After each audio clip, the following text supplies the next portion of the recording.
ప్రకారం అందరికీ వేతనాలు చెల్లించాలి. జీవో 36 ప్రకారం అందరికీ వేతనాలు చెల్లించాలి. గ్రాట్యుటీ 10 లక్షలు పెంచాలి. గ్రాట్యుటీ 10 లక్షలు పెంచాలి. 62 సంవత్సరాలకు రిటైర్మెంట్ వయసు పెంచాలి. 62 సంవత్సరాలకు రిటైర్మెంట్ వయసు పెంచాలి. 2019 తర్వాత జాయిన్ ఆర్డర్ రెగ్యులర్ చేయాలి. 2019 తర్వాత జాయిన్ ఆర్డర్ రెగ్యులర్ చేయాలి. సహకార రంగాన్ని కాపాడాలి. సహకార రంగాన్ని కాపాడాలి. పెంచాలి. గ్రాట్యుటీ సీలింగ్ ఎత్తివేయాలి. గ్రాట్యుటీ సీలింగ్ ఎత్తివేయాలి. గ్రాట్యుటీ సీలింగ్ ఎత్తివేయాలి. 20 లక్షల రూపాయల బీమా సౌకర్యం కల్పించాలి. 20 లక్షల రూపాయల బీమా సౌకర్యం కల్పించాలి.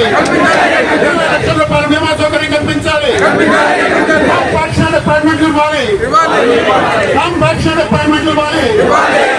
కారణ్య నియామకాలు చేపట్టాలి. కారణ్య నియామకాలు చేపట్టాలి. జీవో 30 ప్రకారం వేతనాలు ఇవ్వాలి.